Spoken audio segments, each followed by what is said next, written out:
we have two new cases from Montech. This is the HS01 Pro in black, and this is the HS02 in white. The difference?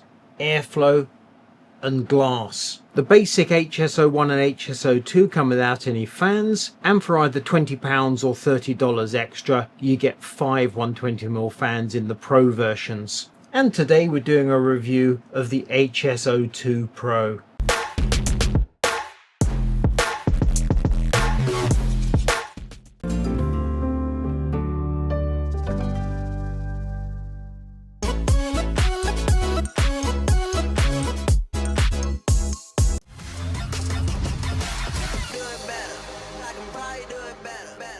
This HS02 Pro is almost identical to the HS01 that I reviewed a couple of weeks ago. So as a bit of homework, I suggest you pop off and watch that review before you watch this review, because there's no point in me repeating a huge amount of information in this review, so you've got it in two separate places. The change from the HS01 to the HS02 is the front panel.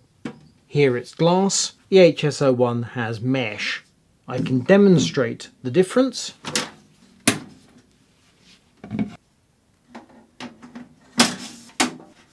And you will note there is a significant gap between the front panel from the HS01 Pro and the glass from the HS02. As you can see, the front glass has this radius on the edge, and we like the look of the glass, although the weird way they've described that glass doesn't make a lot of sense to us. Of course, glass doesn't flow air so well, so Montech has sensibly removed the radiator fan rack you get with the HS01, which means you can install fans in the floor of the case, they're already installed, fans in the rear, they're already installed, or in the roof, currently not installed. That's the obvious place to put any liquid cooler. But this does mean that you are paying £10 more for the HS02 compared to the HS01, and for that you're getting glass at the front and no option to install cooling at the front. That's not in any way, shape or form a problem to me. I'm just laying out what exactly you get with the HS02 Pro. In the review of the HS01 Pro, we showed you the case inverted with the components flipped to the other side of the case. Here we're keeping things simple. I'm going to pull off some panels and then we'll build a PC inside the HS02 Pro and we'll see how it performs.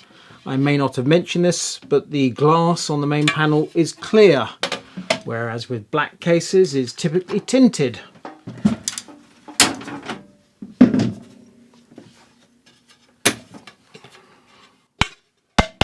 A quick refresher, this plate not only does some cable management, it also is used to mount drives. And this cover keeps cable clutter and the mess from the ARGB PWM fan hub out of sight. And now that we have huge amount of access, we move on to my choice of components to go inside this PC. I'm using this motherboard in my build. It's a Gigabyte Z890 Aorus Pro Ice. As the name suggests, white in colour, and therefore a good match for the Montech case. Processor, we have an Intel Core Ultra 7 265K. I've got a thermal grizzly contact frame that they sent me for Christmas, which is why it says Merry Christmas. Haven't used it yet. Seems like a reasonable time to do that. SSD is a Crucial T700, that's Gen 5, and we have some G.Skill Trident Z5 Neo ARGB. Now Neo means that it's for AMD, however, aesthetically it looks the business. The motherboard assembly is installed and I've connected up the basic cables, and now we can move on to the power supply, which is this Montech Titan PLA 1000 watts.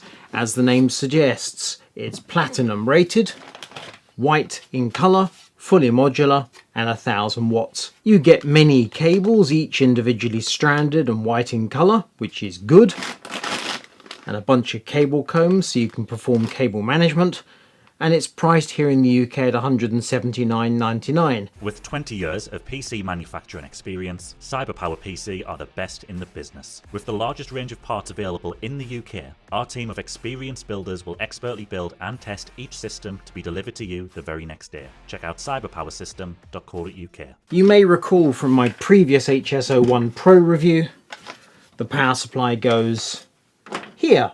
And we have this pass-through cable to connect from the back of the case to this compartment here. Let's install the power supply and all those cables and we'll see how it looks.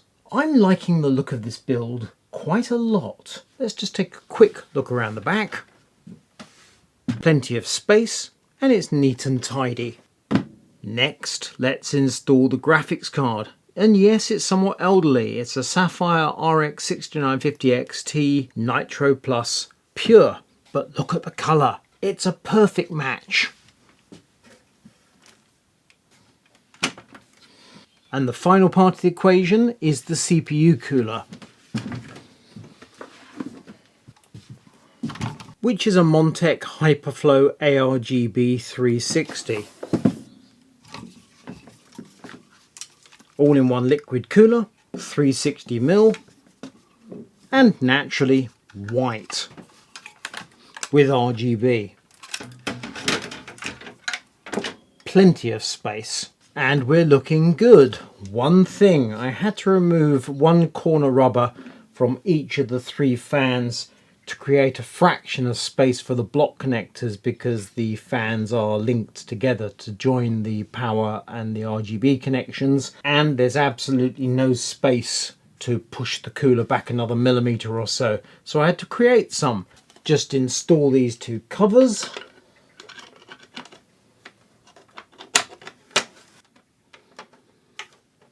One and 2, securing screw on this one. Not entirely sure why it pops on the one side and is screwed on the other, but it's securely in place and that's the main thing.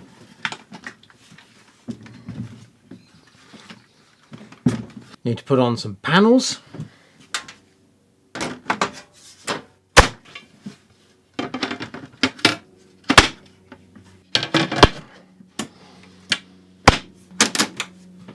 Done. With the PC running, the rainbow marquee lighting looks absolutely superb, and I decide I'm going to leave it on rainbow. To test the thermals, we're running a combination of Speedway Stress Test and Cinebench R23. The system's drawing 680 watts at the wall socket, the graphics card is pulling 300 watts, and our Core Ultra 7 processor is drawing 235 watts. The ambient temperature is 21 degrees. For the first test, the fans are set to 40%, which means both the case fans and the AIO are running at 1000 RPM, and it sounds like this.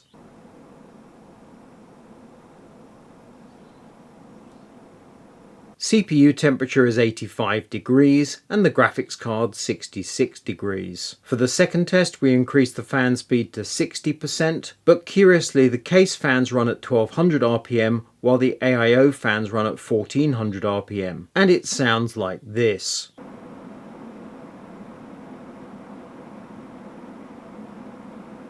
The processor temperature drops to 82 degrees, the graphics card stays at 66 degrees. For our third test we increase the case fan speed to 80%, which is 1400 RPM, and we keep the AIO fans at 1400 RPM, which is actually 60%. And it sounds like this.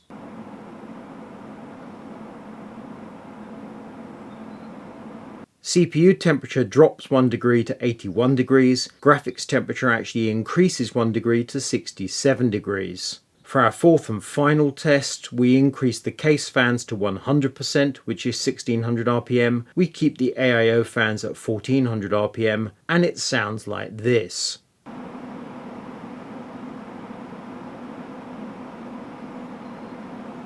And we see no change. CPU temperature still 81 degrees, graphics temperature 67 degrees. If you're looking for a new chair, then definitely go and check out boolies.co.uk. They offer a whole host of gaming and office chairs that come in a variety of different finishes and different colours. Clearly I've sped through the review of this HS02 Pro, and that's for 2 reasons. One, I've already reviewed the HS01 Pro, as I mentioned, which is basically identical, and 2 is I kept this build incredibly simple. With the HS01 I inverted the case, I rotated the PCI Express bracket to put the graphics card vertical, and all sorts of fun and games. The funny thing, and I did not expect this, is that I prefer this HS02 Pro to the HS01 Pro. The HS01 has the mesh front panel. I expected the cooling to be good, after all that's why you have mesh, and it was just okay. Here my expectations were nothing special. After all, glass at the front's going to hurt the case, right? Instead, the cooling is perfectly okay. Those fans in the bottom are drawing in air. We've got two at the rear expelling air. We've got the cooler in the roof also expelling air. Whereas the glass at the front, I think it looks absolutely lovely. So, my pros and cons, and this is much to my surprise. Pros, the good points. Stylish good looks with that curved glass front panel. Secondly, and this is exactly the same as a point I made in the HS01 Pro review, you get 5 120mm ARGB fans as part of the Pro package. Also, you get a 6-way PWM and ARGB fan hub. And, as I said in my original review, this case supports BTF motherboards with hidden cables. So BTF Back to the Future, where the connections are on the back. And also MSI Project Zero. Cons, the negative points. Motherboard, PSU and graphics installation can be a fiddly process. In this instance, not a fiddly process, although as you saw I had to kind of mess around a little bit to get the liquid cooler on the roof, but that's the nature of that particular Montech cooler. But of course Montech cooler in Montech case. Secondly, and particularly if you go for a vertical GPU installation, rotating the bracket and reinstalling it, that can get a little bit awkward. And thirdly, you're limited to an ATX motherboard with no option for eATX. This case natively supports micro ATX, but this is ATX. I'm giving it 8 out of 10 and are worth buying. Do please head over to kitguru.net to check out our written reviews, and also we're on TikTok.